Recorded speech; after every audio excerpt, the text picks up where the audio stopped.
right, there's the leader. So we've caught her.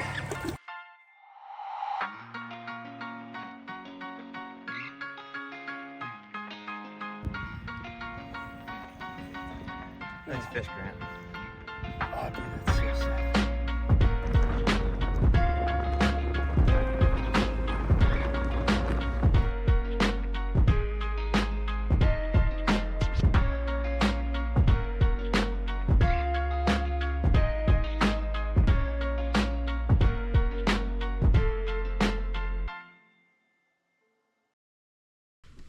Hey, how y'all doing? My name's Ethan. Today we're gonna be tying a tarpon fly. It's raining outside. It's gonna be cold tomorrow. I think it's a high of 59, and then bringing the lows down into the 30s the next night. And so I'm sitting down here trying to fill up my fly box, and you know, this is a pattern that I really like to throw. That's extremely effective.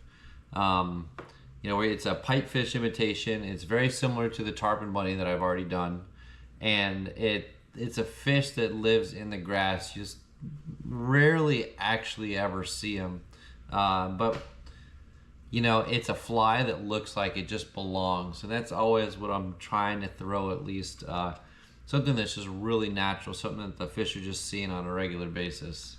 And so with that being said, I've got this hook right here is a Mustad Tarpon Streamer C68. I just absolutely love this hook.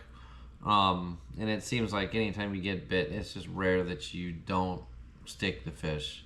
So yeah, I've got a 210 denier olive thread here, and we're just gonna start at midway and just come on back here to the bend.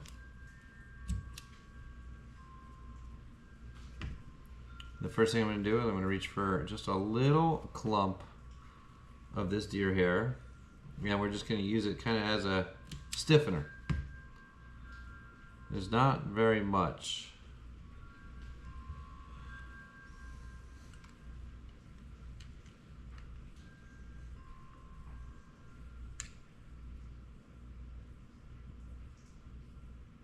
Trimming the tag in. I'm going to reach for these rabbit zonkers that I've cut the fur completely off of, and it just has a ton of movement to it, right? I don't want something that's going to undulate and breathe. I want to throw something out there that's just going to kind of wiggle. I'm going to parachute it.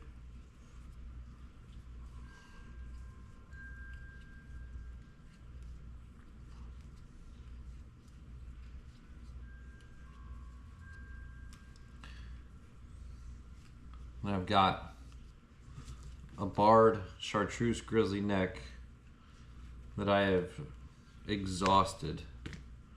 We're going to use this as our transition in between our tail, excuse me, our tail and our head.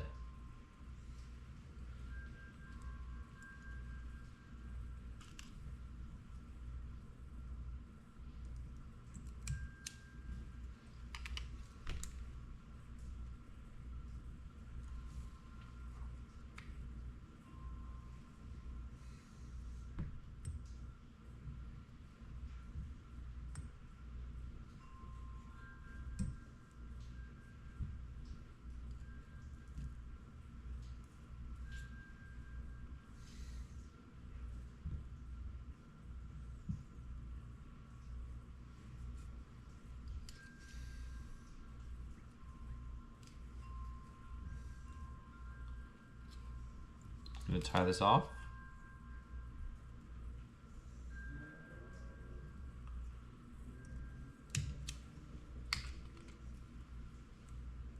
And then I'm going to tie my eyes in right there after the clump. There's just a little bump from where I just tied that hackle off. And I like to tie in my eyes first before I spin some hair, deer hair, because it gives me a predetermined amount of room. And if I try to tie my eyes following the clump of deer hair, it just always looks like crap. It's very challenging to make it look good. I'm gonna reach for a pretty generous piece of deer body hair here.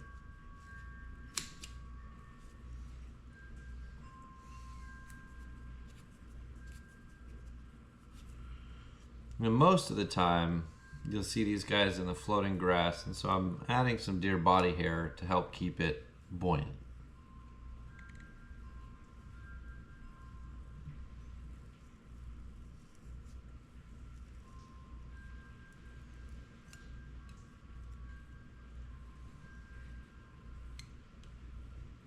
And I'm gonna advance my thread forward to tie in a weed guard.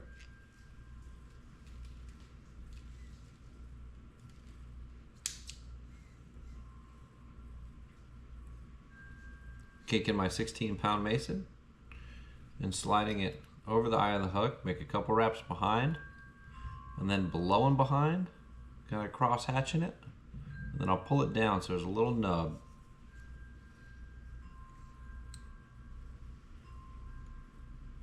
You hear those wind chimes going. It is not pretty outside.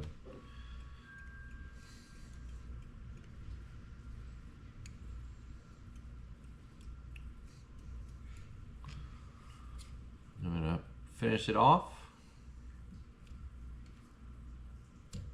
Trim my weed guard to length. Then I'll come in with a little better pair of scissors here. Finer tip. Just trim around the eyes first.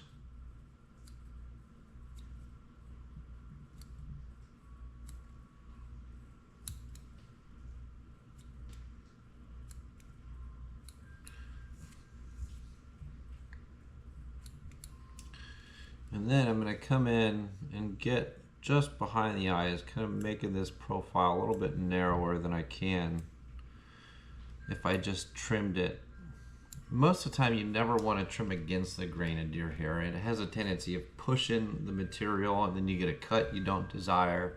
And so this is one of the few times that I'm going to get in there and trim against the grain.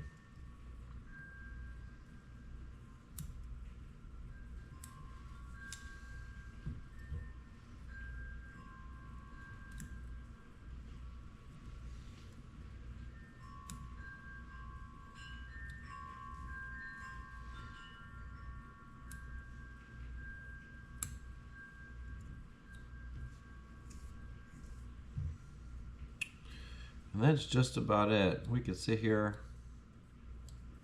and trim this. I think we all can when it comes to deer body hair. It's never quite perfect.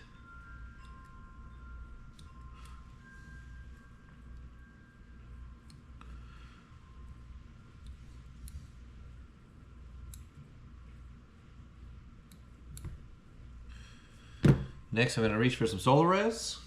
And this stuff's got a sparkle to it. It's called the Topaz Sparkle. And it's pretty sharp.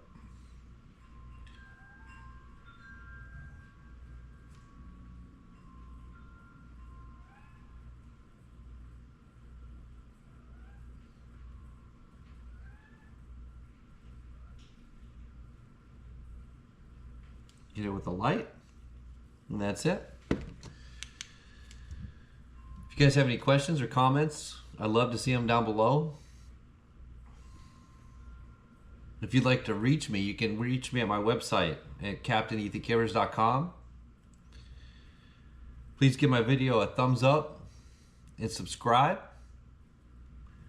And have a great day. Be good.